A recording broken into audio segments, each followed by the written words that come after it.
não sei se agora a partir do dia 4, a partir do dia 7, é um dia ímpar, assim. Não lembro.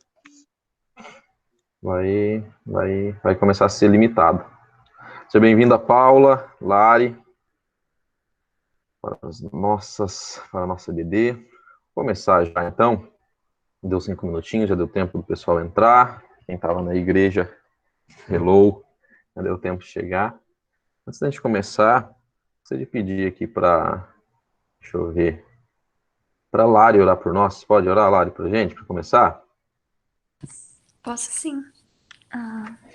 Senhor, muito obrigada por esse dia, muito obrigada porque a gente consegue se reunir aqui hoje para aprender um pouco mais sobre você e ouvir mais da tua palavra, Senhor.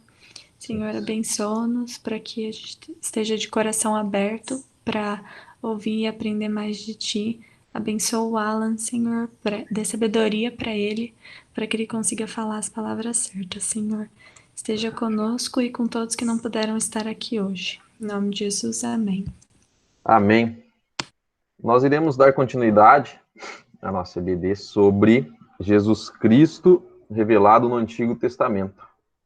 Então, primeira aula a gente fez a leitura em Gênesis, né? Onde fala sobre a primeira aparição do Evangelho de Deus, a graça de Deus sobre o povo, né? A questão da queda, do pecado, mas Deus ele já tendo um plano de redenção, enviando o Messias, né? Como está lá em Gênesis 3:15, que ele fala sobre a vinda do Messias, então ele é conhecido como o primeiro evangelho, o evangelho já anunciado, as boas novas de Cristo e a graça de Deus.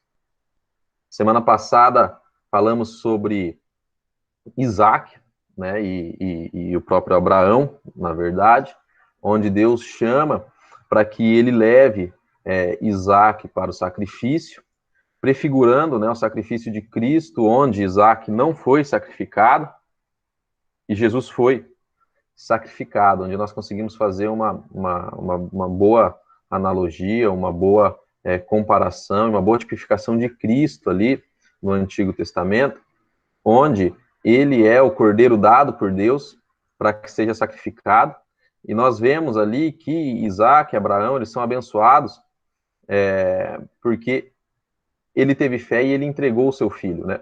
E nós vemos que Jesus, ele se fez maldito e foi amaldiçoado numa cruz para que eu e você fôssemos salvos. Então a gente consegue fazer essa analogia, essa comparação. O próprio Isaac foi quem levou a madeira, né, para o holocausto, para ser queimado. A gente consegue ver que o próprio Jesus também foi quem levou a sua cruz, e quando ele fala de levar a madeira para ser queimado, o holocausto, também alguns estudiosos e teólogos acreditam que é o peso do pecado que Jesus levou também. Então a gente consegue fazer essas tipificações e essa representatividade e essa ilustração de Jesus no Antigo Testamento. Eu acho interessante nós pensarmos o Antigo Testamento como uma sombra. Não sei se vocês, por exemplo, se vocês pegarem a mão de vocês e colocar diante a luz, né? Embaixo aqui vocês vão conseguir ver a sombra da mão de vocês e a sombra da mão, né? E quando você vê a sombra da mão, você consegue perceber que é uma mão através da sombra.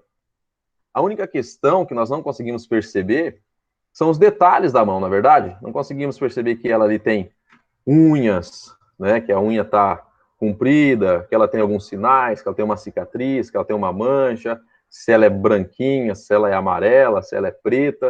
A gente não consegue perceber isso. E é mais ou menos assim que era no Antigo Testamento. As pessoas conseguiam ver aquela sombra, mas só fica claro quando Jesus vem. Para nós, hoje é muito mais claro perceber essas tipificações e essa imagem de Jesus e as coisas que apontam para Jesus, porque os detalhes hoje estão claros para nós, estão explícitos. E ali para eles não, ali ainda era uma sombra de Jesus. Né? Hoje já é claro para nós, porque nós já temos a escrita do Novo Testamento, já temos a revelação do Messias, já temos a vinda dele, então para nós isso clareia, isso fica muito mais fácil.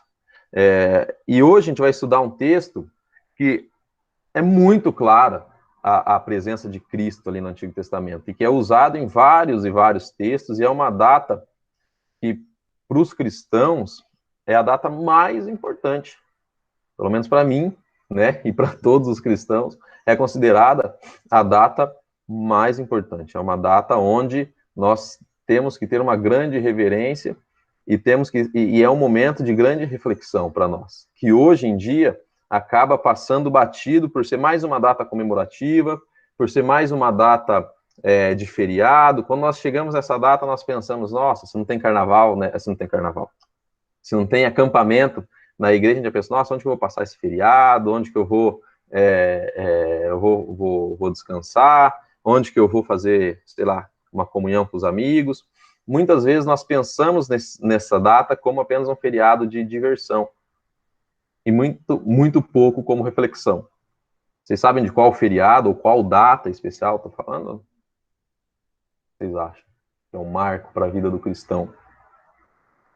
E também é um marco para a vida do israelita, do judeu. Eles sabem? A Páscoa? Boa, Camilinha, a Páscoa. Páscoa é o marco para o cristão. Mais do que o Natal, que é o nascimento de Cristo. Claro que sem o nascimento não teria a Páscoa, mas a Páscoa ela é o que mostra e que nos traz a redenção, né? E a salvação. É a Páscoa, que nos traz a libertação, que nos traz uma aliança com o nosso Deus. E esse texto está lá em Êxodo 12. Nós iremos ler lá Êxodo 12, dos versículos 1 até o 14. Êxodo 12, do 1 ao 14. Abramos as nossas Bíblias em Êxodo, dos versículos 1 até o versículo 14. Um texto muito conhecido, de quase todos, se não de todos. Êxodo 14, dos versículos 1 até o 14. Grande Helber, seja bem-vindo. Êxodo 12, dos versículos 1 ao 14. Grande Gui, seja bem-vindo também. Vou fazer assim, a nossa sequência de leitura, vou pegar a ordem que está no meu layout aqui. A Camilinha, primeira lê do 1 ao 4. Isso, lê do 1 ao 4. O Kalel, que é o meu segundo aqui, lê do 5 ao 8. O Vinícius Leonel, que é o terceiro, do 9 ao 12. E o Marçal, brincadeira. Agora tem o André, que lê do 13 ao 14. Então, pegaram? Conseguiram pegar? Sim, acho que sim. Sim, que sim.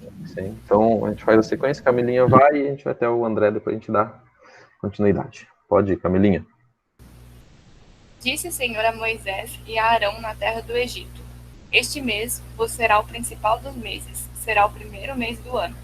Falai a toda a congregação de Israel, dizendo: Aos 10 deste mês, cada um tomará para si um cordeiro, segundo a casa dos pais, um cordeiro para cada família.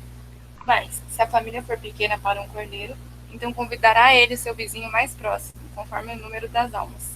Conforme que cada um puder comer, por aí calculareis quantos bastem para o cordeiro.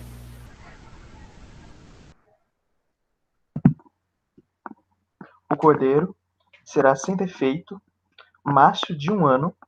Podereis tomar um cordeiro ou um cabrito. E o guardareis até o 14º dia deste mês. E todo o ajuntamento da congregação de Israel o imolará no crepúsculo da tarde. Tomarão do sangue e o porão em ambas as ombreiras e na vaga da porta, nas casas em que o comerem. Naquela noite, comerão a carne assada no fogo, com pães asmos e ervas amargas o comerão. Não comereis do animal nada cru, nem cozido em água, porém assado ao fogo, a cabeça e as pernas e a fressura. Nada deixareis dele até pela manhã, o que porém ficar até pela manhã, queimá-lo-eis. Desta forma comereis lombos cingidos, sandálias nos pés e cajado na mão, comê-lo-eis à pressa, e a paz é a Páscoa do Senhor. É o 12, né? Isso. Tá. Porque naquela noite passarei pela terra do Egito e ferirei na terra do Egito todos os primogênitos, desde os homens até aos animais. Executarei juízo sobre todos os deuses do Egito. Eu sou o Senhor. O sangue vos será por sinal nas casas em que estiverdes. Quando eu vir o sangue, passarei por vós, e não haverá entre vós praga destruidora, quando eu ferir a terra do Egito. Este dia vos será por memorial, e o celebrareis como solenidade ao Senhor. Nas vossas gerações o celebrareis por estatuto perpétuo. Legal. Isso aqui é um texto bem conhecido de todos. Logo acontece essa passagem aqui, né? Essa continuação da história logo após as 10 pragas que é lançada no Egito, onde Deus envia Moisés. Através de Moisés, Deus fala para o faraó para a questão da libertação do povo. E é a história que todo mundo conhece, né? Que o faraó fala que vai libertar e não liberta, e Deus manda uma praga, e essas pragas tipificam os deuses deles, né? Por exemplo, o Nilo era uma divindade para eles, então o Nilo foi tomado pelo sangue, pragas de sapos também, que era a tipificação de um deus, né? De Baal. Então, Deus ele vai, de certa forma, zombando dos deuses dos egípcios.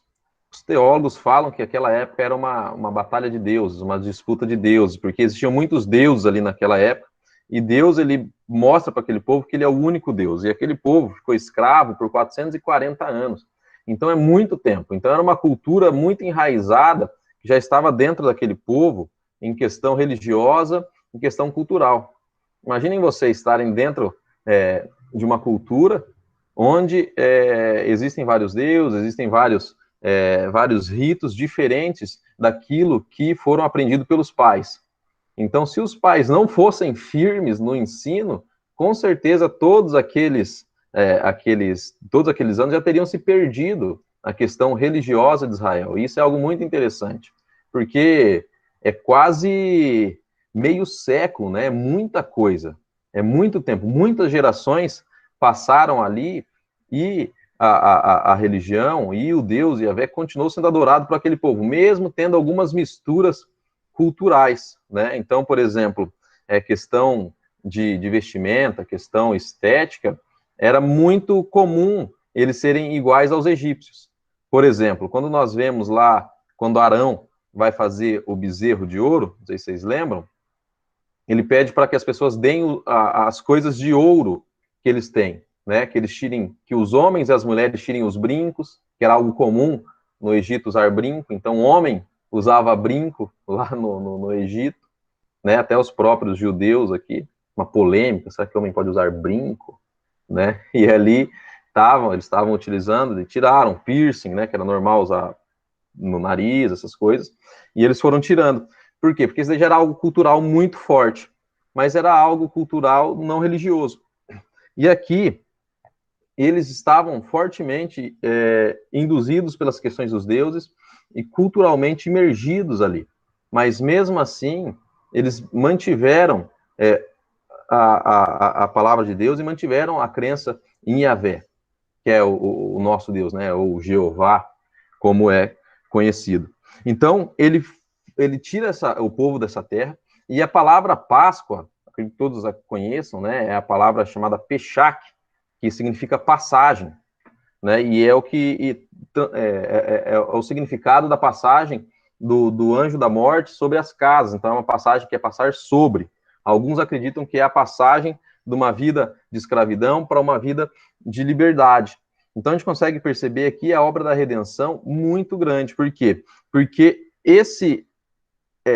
para o povo de Israel, a Páscoa é a maior festa que tem para eles. E o livro de Êxodo, dentro ali da Torá, e essa passagem em específico, né, dentro dessa questão da própria Páscoa, da própria passagem pelo mar, é um marco para eles. Então, é o recomeço de uma vida, é uma nova vida para eles.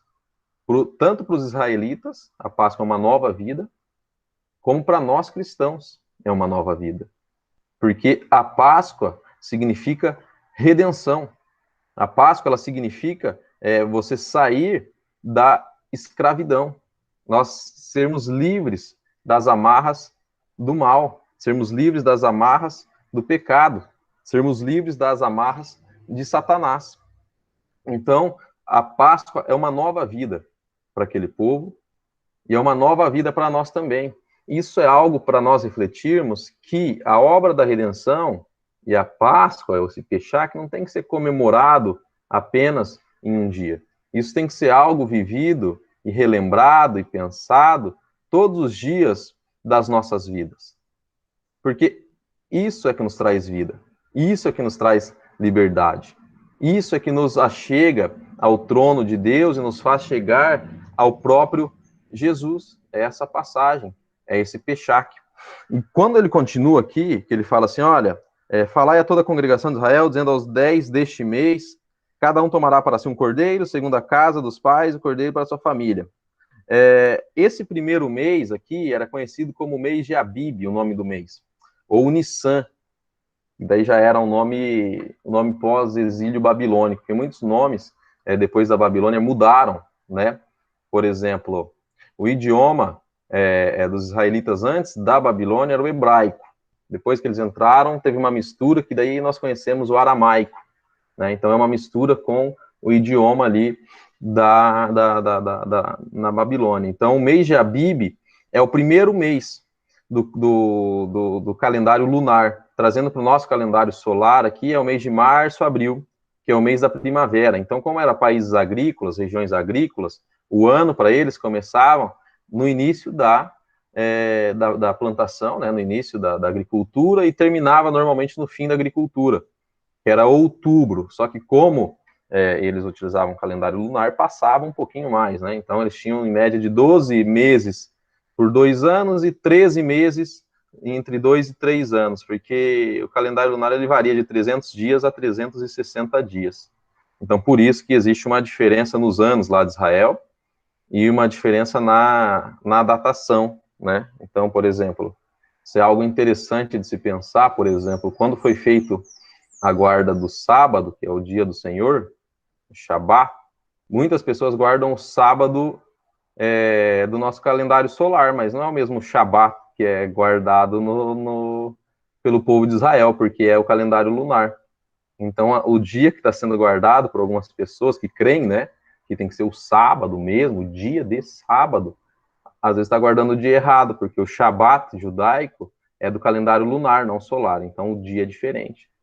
Então, se isso para alguns, né, às vezes é um pecado de condenação, não guardar o Shabat, está guardando o Shabat errado, né, porque tem que voltar, então, para o calendário lunar. Isso é só um adendo, mas só para que a gente consiga entender o significado ali desses meses, desses dias. Então, a família, se ela fosse pequena, ela tinha que trazer um cordeiro e reunir, para que todo cordeiro fosse comido.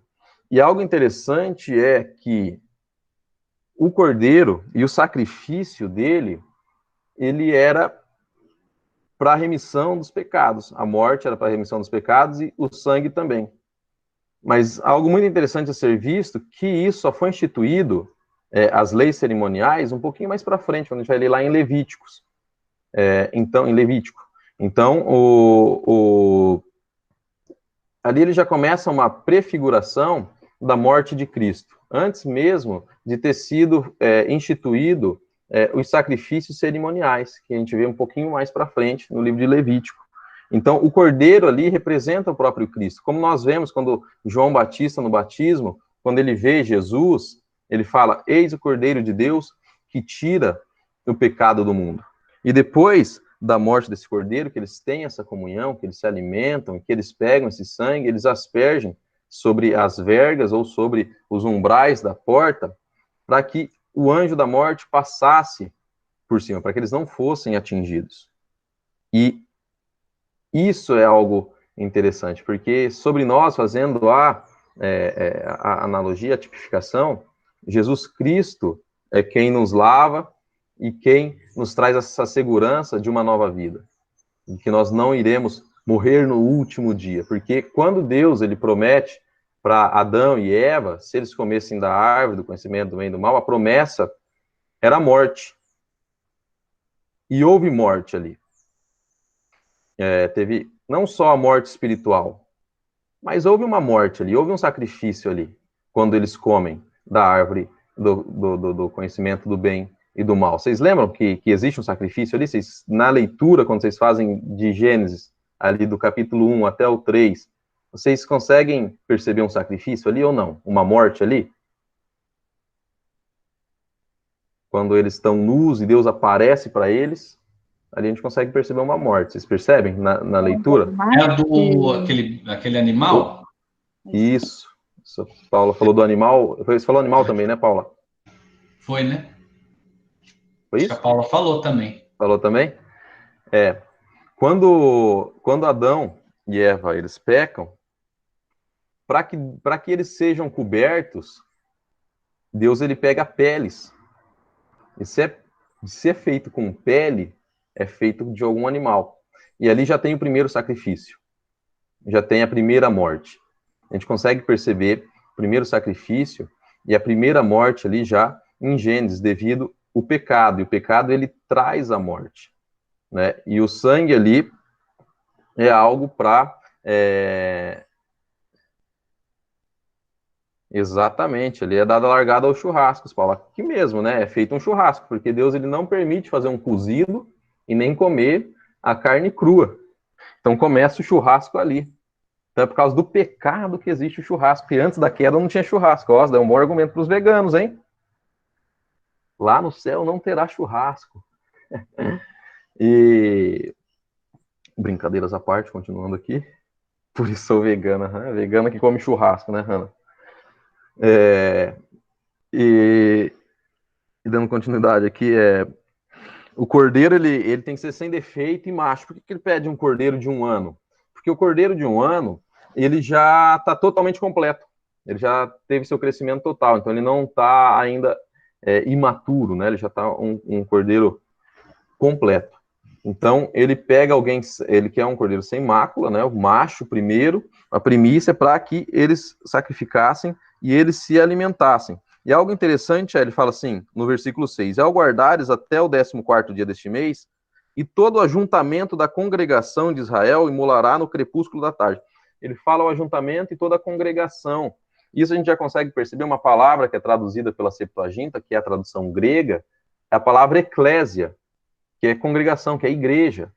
Então a gente já consegue perceber aqui que a morte do cordeiro, ele já faz a questão do ajuntamento e a comunhão do povo. Quando nós somos convertidos, como está lá em 1 Coríntios 12, quando nós somos batizados com o Espírito Santo, e isso é a nossa conversão, quando nós somos batizados com o Espírito Santo, o que ele diz lá em 1 Coríntios 12? Nós fazemos parte do corpo de Cristo.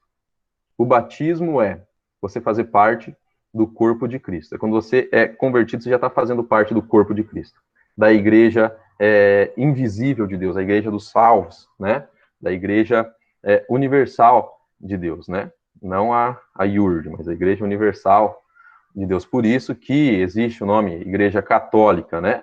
Porque a igreja católica significa universal em latim.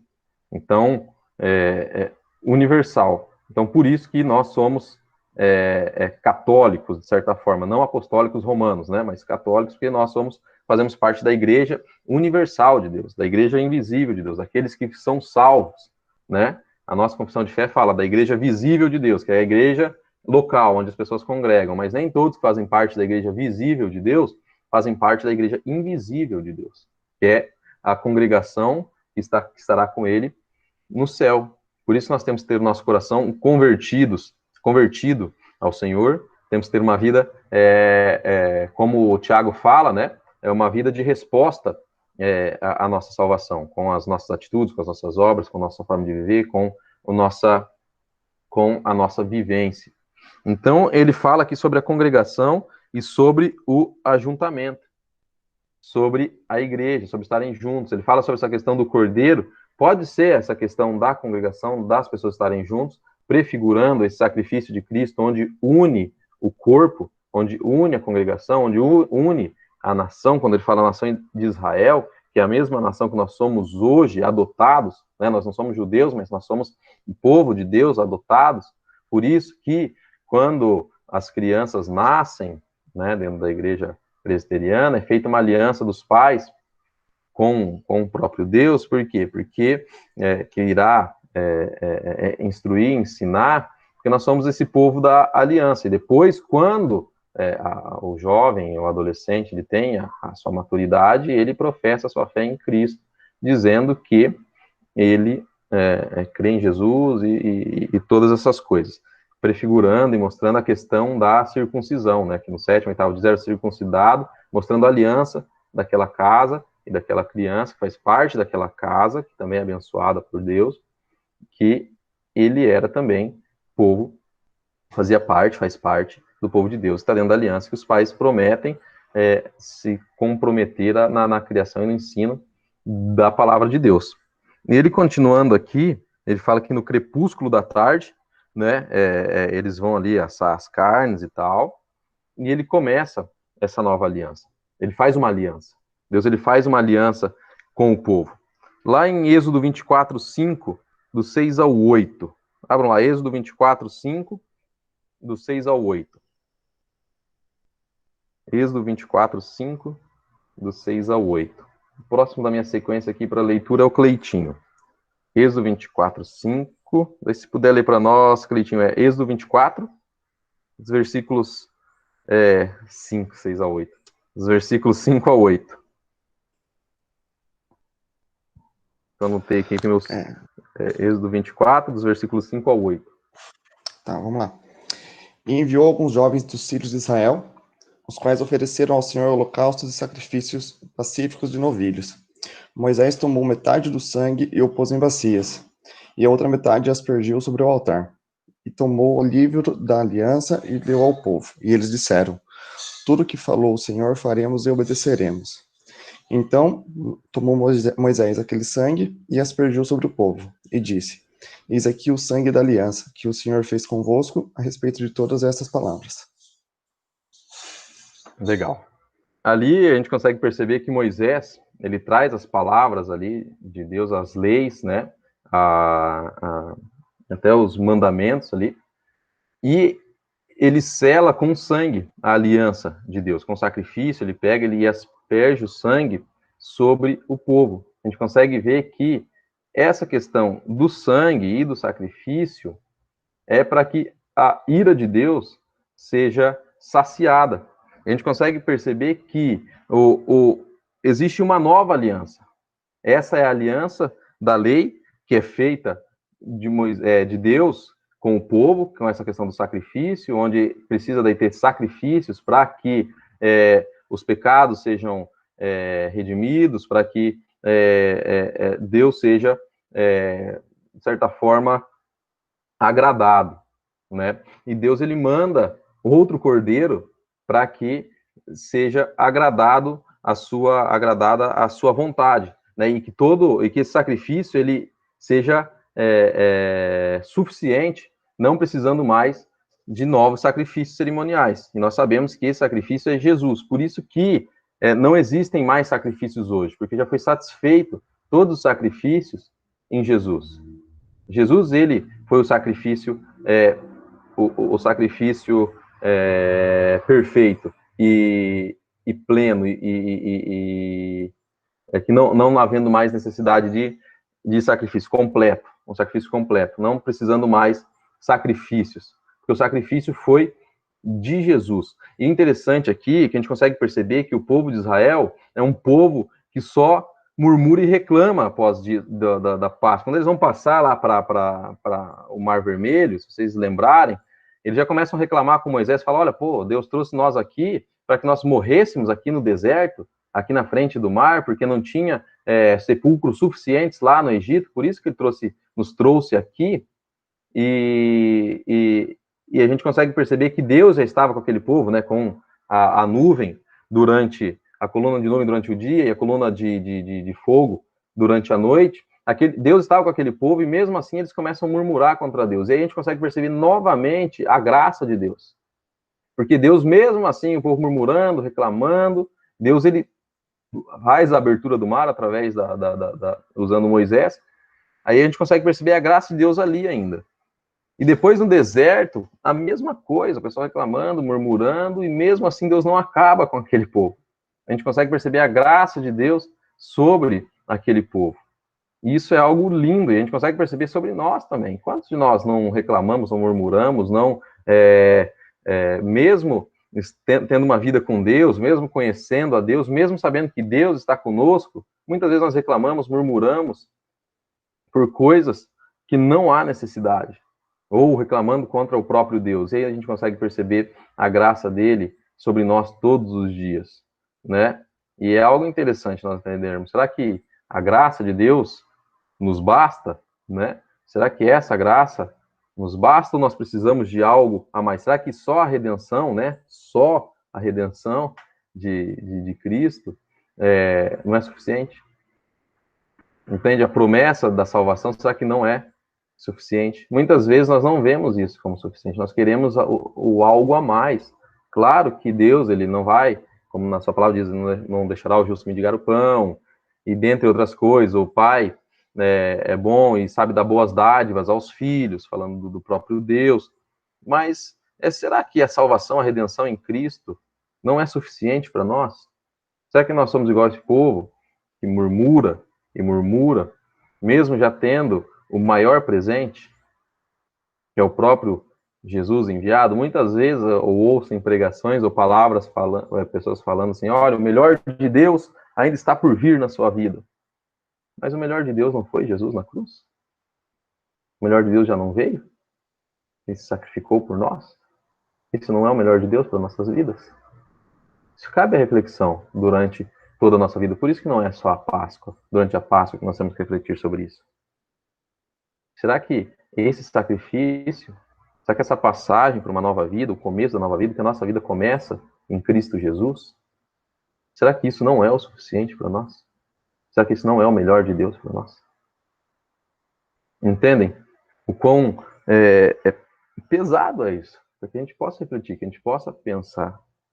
Claro que nós somos pecadores, seres caídos, que normalmente nós iremos olhar com os nossos olhos carnais, e isso é o que o apóstolo Paulo fala, que é uma batalha entre a carne e o espírito, que a nossa velha natureza ainda milita contra o nosso espírito, né? Quando ele fala carne, ele fala sobre o nosso coração, sobre a nossa velha natureza ainda caída, e sobre o Espírito, né, Santo, que está nessa constante luta e constante batalha, porque nós estamos numa natureza caída, né, uma criação caída, mesmo que Jesus já começou a restauração, mesmo que o reino de Deus já começou e já foi instalado aqui, né, é o que os teólogos falam do já e o ainda não, já foi instalado, mas ainda não está completo, será completo quando Jesus voltar, e o reino dele será perfeito, mas já começou com a sua vinda. Então, será que essa redenção, essa salvação, não é suficiente para nós? E algo que ele fala, quando ele fala para comer da carne, ele fala também sobre as ervas amargas, né? Que alguns entendem que essas ervas amargas para os israelitas era o tempo da escravidão, era o tempo que eles estavam escravizados ali no Egito. E outros acreditam, né, e fazem essa comparação, essa tipificação, lá em Marcos 15, quando Jesus está crucificado, e é colocado mirra no vinagre que é dado para ele beber, aquele amargor, que também tipifica ele tomando o cálice da ira de Deus, que era aquele cálice que tinha que ser derramado sobre nós. E Jesus, ele toma aquele vinagre com mirra, tipificando aqui essas ervas amargas que o povo tinha que comer. Jesus, ele já passou por isso. Ele já tomou sobre si a ira e o cálice da ira de Deus, que era para recair sobre nós. E depois que ele toma do cálice da ira, ele fala uma palavra grega que é muito conhecida por todos também, que a gente sempre ouve, que é a palavra tetelestai, que significa está consumado. Está consumado é está pago, está completo. Então, Jesus, ele passa por tudo isso. A gente consegue ver a tipificação aqui de Jesus. E quando o Cleiton leu ali sobre a aliança feita por Moisés, a aliança feita pelo sangue, é feita uma nova aliança. Era antes a lei ali dos rituais, né? A lei a lei das obras, né? Que o pessoal falava, mas mesmo através dessas obras era a salvação não vem por elas, vem pela graça. A gente consegue perceber em várias questões aqui no próprio Gênesis, quando Deus se aproxima do povo, aproxima de Adão e Eva, a gente vê a graça de Deus, mesmo aqueles dois tendo pecado, Deus, ele vem até eles. Deus quem vem, não é eles que vão a Deus. A gente consegue perceber a graça. Deus que vai a Abraão e faz a promessa de uma nação, de uma nação próspera, é Deus quem vem. Isso é graça, Abraão não merece, por mais que ele tenha fé, mas é Deus quem vem. É Deus quem vem e fala, olha, vai para tal terra. Abraão tem fé e vai, mas é Deus quem prepara a terra. É Deus quem envia a terra. Deus quem dá o filho. Deus quem... Então é tudo graça no Antigo Testamento. Por isso que eu falei a tipificação da sombra. É tudo sobre Jesus, é apontando para Jesus. É Jesus quem salvou Abraão. É Jesus quem salvou Moisés. Não foram as obras deles que fez ele salvar. É Jesus. O próprio Jesus fala que o sacrifício dele agradou a Abraão, né? Quando ele está falando ali com seus discípulos nos evangelhos. Então, o Cordeiro Pascal foi imolado antes da fundação do mundo. Então, a gente percebe que tudo é sobre Jesus. Toda a Bíblia, e nós temos que pegar isso nos nossos corações, é o Evangelho. Toda a Bíblia é sobre Jesus. Tudo é sobre Jesus. Jesus está presente em todas essas escritas. Por mais que seja difícil de nós entendermos, está presente. Jesus está presente, através do Espírito Santo, na alma amargurada do salmista. Jesus está ali consolando. É o próprio Espírito de Deus. Jesus já está ali. E isso é algo interessante de pensar. E a nova aliança é vista, e algo muito legal de se ver, é que essa nova aliança já era vista pelos próprios apóstolos e pelo próprio Jesus. Não veio algo posterior a essa comparação da Páscoa com a Páscoa lá do Antigo Testamento. Já era visto isso no tempo dos escritores bíblicos e no próprio Jesus. Como está lá em 1 Coríntios 11, 25, nós lemos quase todo domingo de ceia. 1 Coríntios 11, 25. Deixa eu ver quem que é o meu próximo aqui da lista. É a Hannah. 1 Coríntios 11, 25. Depois da Hannah tem a Paula Cimarelli. Daí se você puder abrir daí Paula em Romanos 13, 8. A Hannah lê 1 Coríntios 11, 25. E a Paula, Romanos 13, 8. Assim também, depois do jantar, ele pegou o cálice e disse... Tá dando para me ouvir? Tá baixinho, mas dá para ouvir. Este cálice é a nova aliança feita por Deus com o seu povo. Aliança que é garantida pelo meu sangue. Cada vez que vocês beberem deste cálice, façam isso em memória de mim. Ok. Paula, Romanos 13, 8. A ninguém fiqueis devendo coisa alguma, exceto o amor com quem vos ameis uns aos outros, pois quem ama o próximo tem cumprido a lei. Legal. A gente consegue perceber que a nova lei é a lei do amor, como a Paula leu. Quem ama, cumpre toda a lei. E como a Hannah leu, uma nova aliança foi feita. Foi lido lá em Êxodo 24, do 5 ao 8, a aliança feita com o povo, sobre a lei que Moisés levou ao povo, através do sangue do cordeiro que foi aspergido. E hoje nós percebemos que existe uma nova aliança feita pelo sangue de Jesus, que tudo está completo. E a nossa salvação está ali. E nós temos que fazer isso em memória de Cristo sempre. Por isso nós fazemos isso todo domingo não, né? Um domingo por mês, né? Existem igrejas que fazem todo domingo. Né? Isso é algo de tradição, não tem uma quantidade para ser feita, né? Mas por isso que é feito, que nós fazemos isso em memória do sacrifício de Cristo por nós. Nós não acreditamos que Jesus Cristo se transforma naquele pão e naquele sangue. Ele é a consubstanciação, como alguns acreditam, mas nós acreditamos que Jesus está conosco na ceia. Ele se faz presente na mesa da ceia. Ele não é o próprio pão, mas ele está presente ali. Ele está presente conosco quando nós estamos ceando. Nós acreditamos nisso. Que Jesus se faz presente na ceia, ele está conosco ali. Ele faz parte da mesa. E nós temos que fazer isso em memória. E essa memória é a nossa memória da nova vida, da salvação, da redenção. E que é Cristo quem nos salvou e quem nos redimiu, fazendo essa comparação com o Antigo Testamento, da antiga aliança, que foi feita com Moisés, depois de Deus ter dado a aliança, foi o próprio Deus quem escreveu, ele faz um sacrifício do animal e asperge o povo com sangue. E Jesus aqui, ele mostra, esse é o cálice da nova aliança, que é o meu sangue, o cordeiro pascal, o cordeiro sem mácula. E o que a Paula leu ali, a lei é a lei do amor agora. Isso é algo interessante. Aquele que ama o seu próximo, aquele que ama, cumpre os estatutos da lei.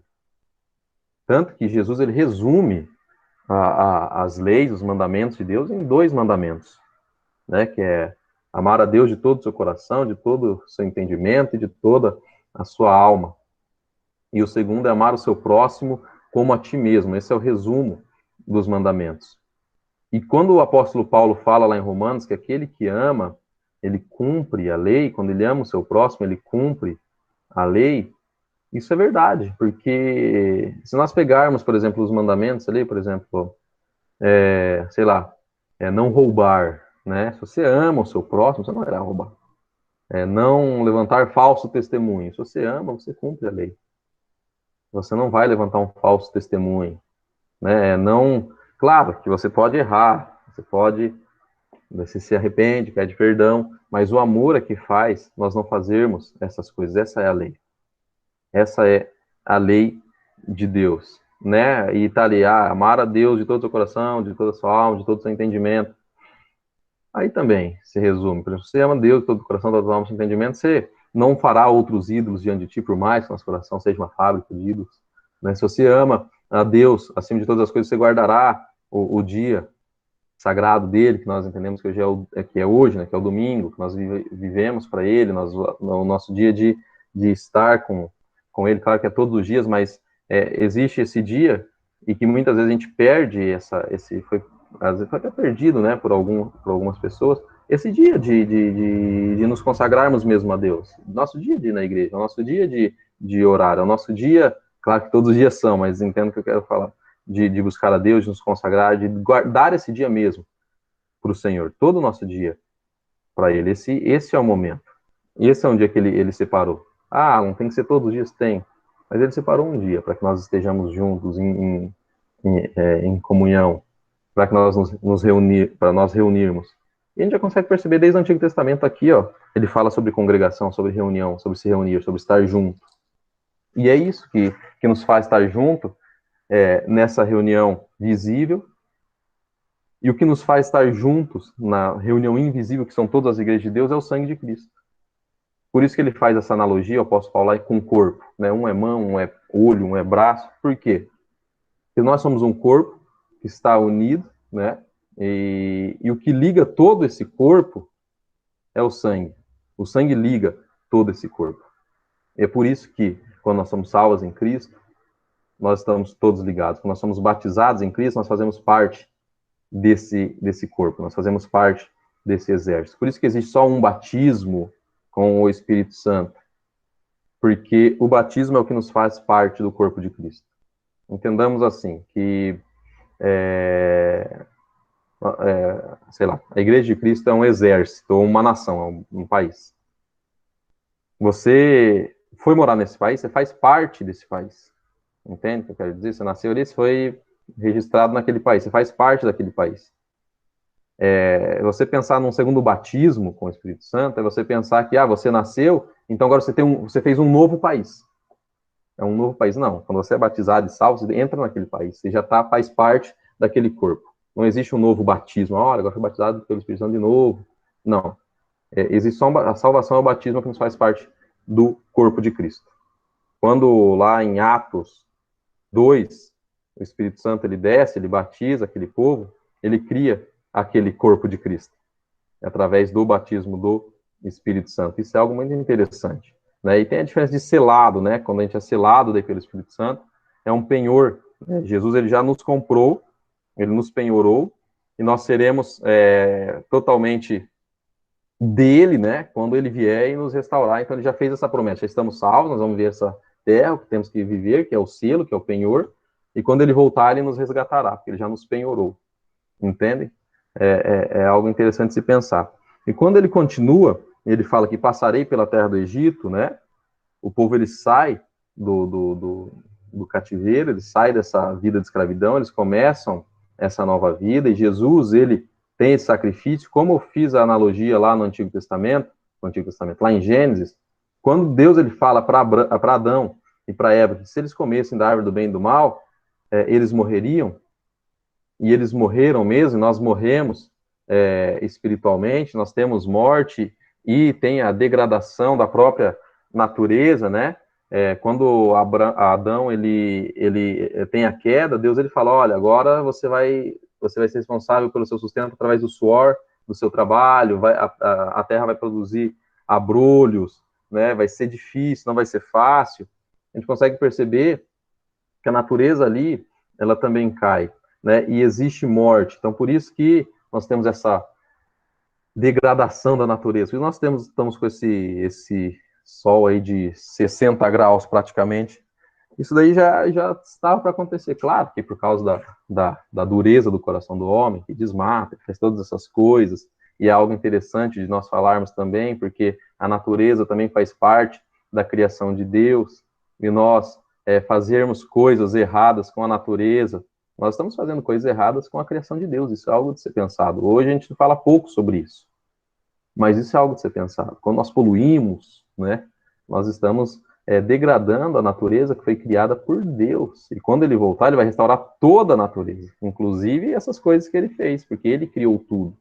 Então isso é algo para que nós pensemos também, né? Nós não podemos fazer mal para os nossos irmãos, todas as coisas, mas pensarmos também na criação de Deus. Passando um momento ecologista aqui, mas isso é verdade. Isso é uma realidade, que às vezes nós não nos atentamos a isso. E continuando nessa questão da morte, e teve a morte espiritual, por isso que nós só conseguimos nos achegar a Deus devido ao sangue e o próprio Jesus. Por quê? Porque o pacto que foi feito com Adão foi o pacto de obras ali no início. Então, por exemplo, olha, você pode fazer todas as coisas, a única coisa que você não pode comer é da árvore do conhecimento do bem e do mal. Deus ele fez um pacto de obras ali com ele. E Adão cai, eu não sei se falando Abraão, é Adão. Quando eu falo Abraão, é Adão. E Adão cai e come ali da árvore, desobedece a Deus, peca contra Deus, e existe a morte. Existe morte espiritual e morte física. Todas as nossas faculdades, todo o nosso ser, ele morre. Nós não conseguimos nos achegar a Deus através mais das nossas obras, porque nada mais que vem de nós é bom o suficiente para Deus, é só através do sacrifício de Cristo. Como está lá em Isaías, que ele fala que a nossa justiça é como trapo de imundícia para Deus, é como se chegar com várias coisas ruins para Deus, né? O trapo de imundícia, que todos conheçam, que era o pano de menstruação, ou o pano do leproso. É mesmo que você chegar para Deus e falar, ó, essa aqui é minhas boas obras, Senhor, receba. Então, essa a comparação que ele faz. E quando Jesus ele cumpre, e ele é o cordeiro sem mácula, sem ruga, é o cordeiro que não pecou, e o apóstolo Paulo fala que ele foi tentado em todas as coisas e não pecou, aí ele morre e ele ressuscita. Por que Jesus ele ressuscita? Vocês já pararam para pensar? Por que Jesus ele ressuscita? Como homem. Porque quando ele chega para Tomé, ele fala assim, olha, toca aqui nas minhas chagas. E ele toca em corpo. Ele não toca em espírito. Quando Jesus come com Pedro, ele come. E eles veem Cristo ali. Por que Jesus ressuscita? E de forma corpórea? Por quê? O que você acha? O que vocês acham? Pergunta complexa, né? E a resposta não é porque ele é Deus. Não é. Por que ele ressuscita de forma corpórea? Vou chutar total. Pode chutar. Mas é que eu tô pensando que ele teve que vir em formato de homem, entre aspas, para ser o sacrifício perfeito pela humanidade, né? Visto que somos seres humanos. Não sei, tô pensando nisso. E não ser uma ressurreição só de espírito, mas assim como um dia seremos ressurretos com corpos restaurados. Sei lá, tô inventando. Tô tentando achar lógica. Nós seremos ressurretos, né? Ele veio como ser humano. Adão, quando ele pecou, houve uma promessa para ele, né? Que haveria morte. E houve morte. E onde há pecado, há morte. E onde não há pecado, não há morte. E Jesus não pecou. Por isso que ele não morreu. Por isso que ele ressuscitou. Por isso que quando Jesus voltar, nos últimos dias, nosso corpo será ressuscitado. Por quê? Porque os nossos pecados foram redimidos nele. Nós não teremos mais pecado. Nós não temos pecados. Nós não temos pecado. Achou complexo? Onde não há pecado, não há morte. Onde há pecado, há morte. Jesus não pecou. Por isso que ele ressuscitou. E por isso que nós iremos ressuscitar no último dia. Porque o nosso pecado foi levado na cruz. Por isso que não haverá morte. Por isso que nós ressuscitaremos. Por isso que Jesus ressuscitou. Porque onde não há pecado, não há morte. Se Adão não houvesse pecado, ele não teria morrido, né? Claro que estou fazendo uma conjectura, né? Se não fosse o Adão lá, se fosse qualquer um de nós, que nós teríamos errado. Nós teríamos pecado também. Mas, valeu, Adão. Então, por isso que não há morte. Por isso que Jesus, ele ressuscitou. Porque onde não há pecado, não há morte. E por isso que nós temos vida em Cristo. Porque ele levou a nossa culpa. Esse cordeiro aqui, onde o sangue foi aspergido sobre a porta, é o mesmo sangue que foi aspergido sobre as nossas vidas. Não existe mais morte sobre nós. Por isso que nós nos alegramos quando nós pensamos que Jesus irá voltar. Por isso que há tristeza de quando nós perdemos alguém, mas no nosso coração, né, como nós sabemos que ele é cristão, ele está com Cristo. Tá aquela tristeza, e por que há essa tristeza? Porque nós não fomos criados para a separação. Nós não fomos criados para a morte. Deus não criou Adão, não criou Eva para a morte. Por isso que quando nós perdemos alguém, quando alguém morre, nós sentimos aquela dor tremenda, aquela dor grande no nosso coração. Porque nós não fomos criados para a separação. Nós somos criados, nós somos seres eternos. Então, quando Jesus ele voltar, nós encontraremos todos os nossos amados, né? E nós somos criados para viver eternamente. E o que nos faz viver eternamente, nos trouxe nova vida, é o nosso Senhor Jesus.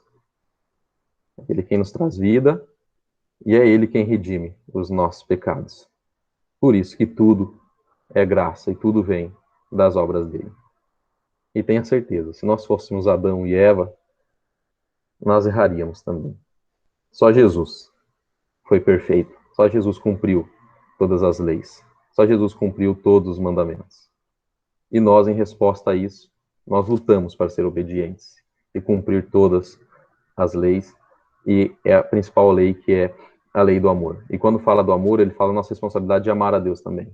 Às vezes a gente esquece disso. Ele fala assim, amar a Deus de todo o seu coração, todo o seu entendimento. A gente sempre fala muito do amor de Deus sobre a nossa vida.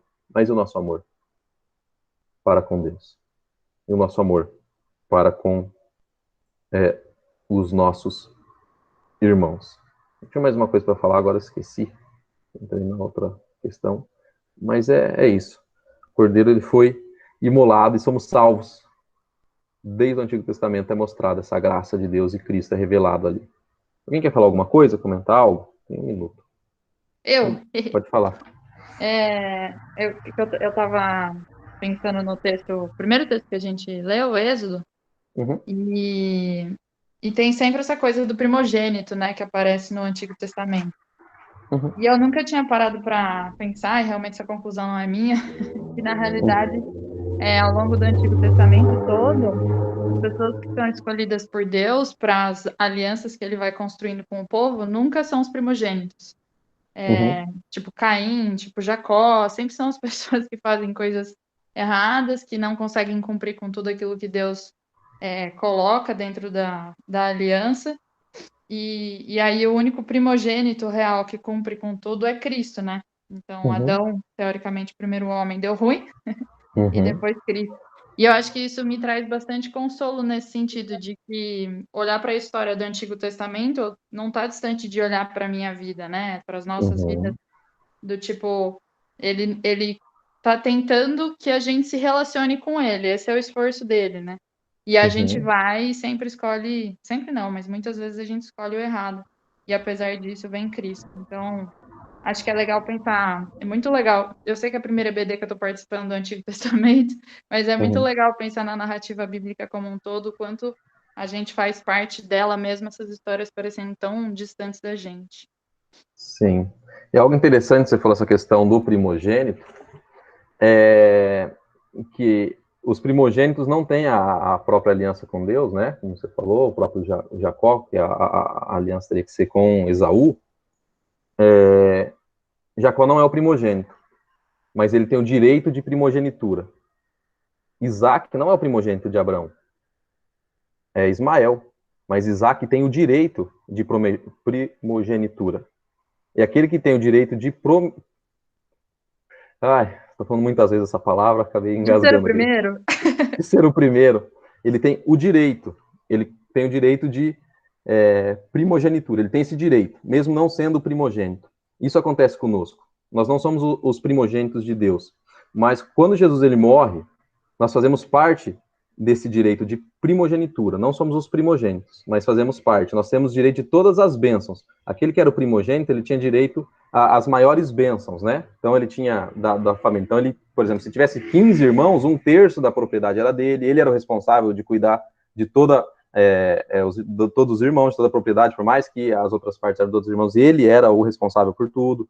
Então, quando Jesus ele vem, ele é o primogênito, todas as bênçãos e todas as heranças, a herança dele recai sobre nós, porque nós somos filhos adotivos. É interessante a gente pensar isso. Isaac não era o primogênito, mas ele recebeu o direito de primogenitura. Jacó não era o primogênito, e ele recebeu o direito de primogenitura. Então, nós também temos esse direito. Nós não somos os primogênitos de Deus, nós não somos o sacrifício perfeito, mas nós recebemos esse direito de primogenitura. Isso é lindo de pensar, né? Isso é muito... E isso nos torna, né, de certa forma, em Cristo também, primogênitos, né?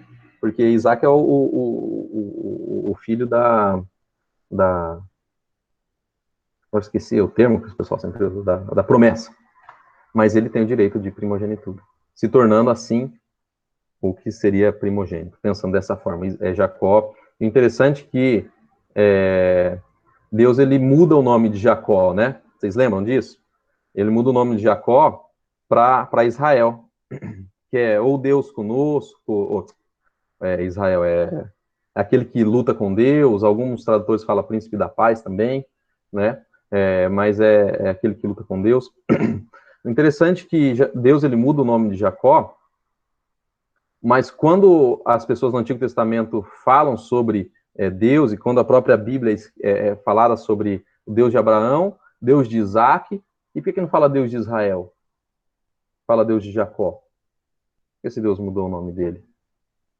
Para mostrar que mesmo quando Jacó era um trapaceiro, mesmo quando Jacó era um miserável, antes de Deus ter mudado, e né, o nome dele, ele também é Deus daquele cara, é Deus daquele que trapaceou, é Deus daquele que errou, é Deus daquele que fez alguma coisa. Ele não colocou Deus de Abraão, Isaac e Israel, é Deus de Abraão, Isaac e Jacó.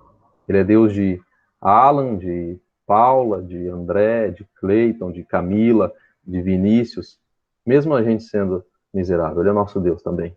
Aí a gente vê a graça dele. Ele poderia ter mudado Deus de Abraão, Isaac e Israel. É Deus de Abraão, Isaac e Jacó. Até daquele que trapaceia, ele é Deus. Até daquele que errou, ele é Deus. Até daquele que fez coisas ruins, ele é Deus. Por quê? Porque é a graça dele que nos redime, que nos restaura, e que nos faz mudar, faz nosso coração transformar. É o Espírito Santo que faz o nosso coração fazer obras boas para Deus. É o Espírito Santo, de obras agradáveis. Mais alguém quer falar alguma coisa? Diante de toda essa reflexão sobre Jesus, é muito lindo, né? Eu fico emocionado quando eu falo e vejo essa questão. E então, que a gente possa pensar sobre essa redenção todos os dias da nossa vida. Que o melhor de Deus já veio para nós, o Cordeiro Pascal já veio. E que isso seja nosso gás, quando a gente estiver naquele momento de murmurar, de reclamar, pensar, pô, coisa horrível, né? Jesus já passou por todas essas coisas horríveis e nós já temos o que é suficiente, que é a salvação. Nós não somos fatalistas que vivemos, da dor, não é isso que eu estou querendo dizer. Mas é que nós temos certeza que aquele que começou a boa obra em nós, ele é fiel para cumprir até a vinda de Cristo Jesus. Amém? Vou pedir aqui pro Helber Bueno orar para encerrar, pode ser? Pode. Boa. Vamos lá. Bondoso Deus, graças te damos, Senhor, porque O Senhor tem nos abençoado mais do que nós merecemos. Muito obrigado, Senhor, por essa aula que o Senhor trouxe para nós, Senhor, a Tua palavra. O Alan trouxe para nós, Senhor, um entendimento daquilo que foi o Teu sacrifício, né? E nós entendemos, Senhor, que nós dependemos totalmente do Senhor para que nós possamos estar restaurados, para que nós possamos um dia estar novamente unidos ao Senhor. E por isso nós te agradecemos, Pai, porque essa é a nossa esperança. Nós te agradecemos por tudo, Senhor, te agradecemos por cada um que está participando desta aula, os que não puderam também, Senhor, que o Senhor os abençoe. Cuide também, Senhor, de todos aqueles enfermos que têm passado por dificuldades pelo coronavírus, Senhor, que o Senhor os proteja, que o Senhor os restaure, e pedimos que o Senhor continue nos cuidando, nos abençoando, que nós possamos em breve estar reunidos, possamos estar congregando com os irmãos, e que isso seja para a honra e glória do Teu nome, Senhor. Muito obrigado, Senhor, por tudo realmente que o Senhor tem nos dado, e mais do que nós merecemos. Nós te louvamos, te agradecemos, no nome de Jesus. Amém. Amém. E recado da diretoria, André, Camilinha, temos alguma coisa? Fala, tem um sim. Vocês estão me ouvindo aí? Sim. Tá. Mas antes de dar recado, vamos cantar parabéns pro Vinícius, aniversário do Vinícius. Boa, Vinícius. Vamos lá. Eu vou acender aqui um negócio. Vocês estão vendo? Olha Sim, só, te vendo. só para fazer vontade para nós, né, Vinícius? Louco, Vinícius, bolinho. você vinha pra Campinas. Pode trazer. Que dia que você vai vir pro seminário? Não era Tem hoje? livre de bolo para cada um. Hein? Congela esse bolo aí, dá um pedaço para cada um. Eu ia para cada um da casa. Vou levar. Então vai. Quem puxa o parabéns aí? Puxa aí. Bora lá, puxa aí. Parabéns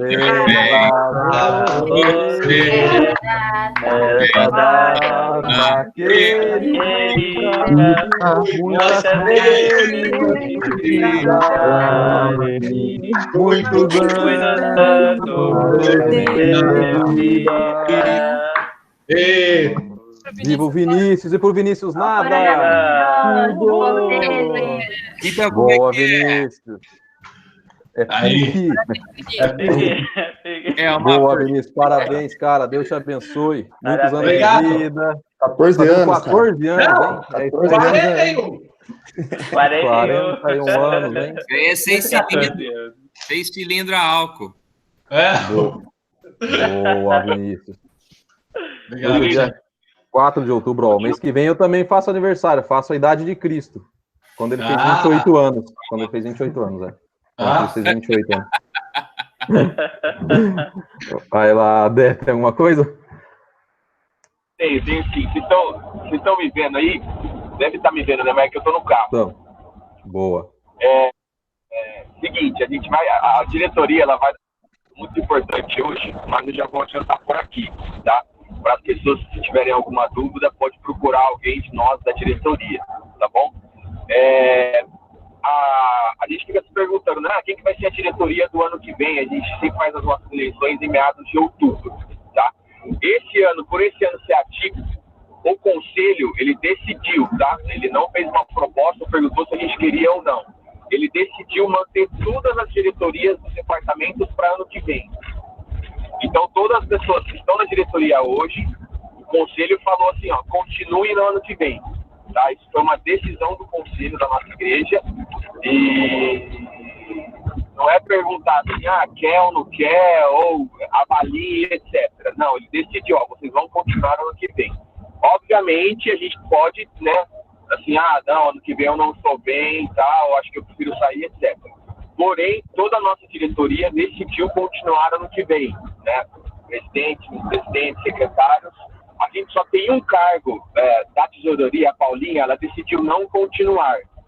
Então, na próxima semana, no dia 10, a gente vai fazer a nossa programação presencial e vai fazer a eleição somente para esse cargo da tesouraria, que foi o único cargo que a pessoa decidiu não continuar. Todas as outras pessoas decidiram continuar. Tá? Então, só para avisar vocês, para quem decidir concorrer esse cargo, para orar, para perguntar aí para Deus qual que é a sua vocação, né, para tentar enxergar, caso queira participar da diretoria, a gente, assim, vai ser muito grato. Qualquer pessoa que participar é bom, porque vem com ideias novas, né? Esse ano realmente foi um ano bem diferente. Eu acho que a diretoria trabalhou até mais do que ano passado, né, por todas as coisas que a gente fez online. E peço para que vocês orem também pela diretoria, orem pela pessoa que vai entrar, e que Deus realmente abençoe a gente ano que vem, que vai voltar com as programações presenciais. Então, é uma coisa bem importante para nós, todo mundo sabe, e obviamente sem todas as pessoas da UEP a diretoria não funcionaria. Se alguém tiver alguma dúvida, alguém quiser saber o porquê dessa decisão do conselho, mas foi tudo isso que eu expliquei, pode procurar o Alan, pode procurar o Robson, o pastor, ou alguém de nós da diretoria, que a gente conversa. Beleza? Era só isso. E a semana que vem, né, Del, a votação, né? Dia 10? Vai ser semana que vem. Aí no dia lá a gente vai explicar como vai funcionar, mas acredito que vai ser talvez bem parecido com o que a gente sempre fez. E quem quiser participar do cargo tem que estar presente, tá? No dia, né? É isso, né? Só um detalhe. Quem quiser participar do cargo tem que estar presente, tá? Não pode, eu quero participar, mas não estou na cidade. Infelizmente não vai poder concorrer, tá? É assim, só pode entrar na diretoria, né, se candidatar para as pessoas que são membros da Epicamp, tá? Membros oficiais da Epicamp. As outras pessoas que participam das nossas programações, da UMP, mas que não são membros, elas podem votar, mas elas não podem concorrer ao cargo, tá bom? Boa. Isso aí, então, semana que vem, teremos, então, nossa programação presencial e vai ter eleição. Então, participem. Deus abençoe a todos, um ótimo domingo. Quem for no culto hoje à noite, bom culto. Quem assistir em casa, bom culto também. Deus abençoe e forte abraço. Deus abençoe. Tamo junto. Bom domingo a todos.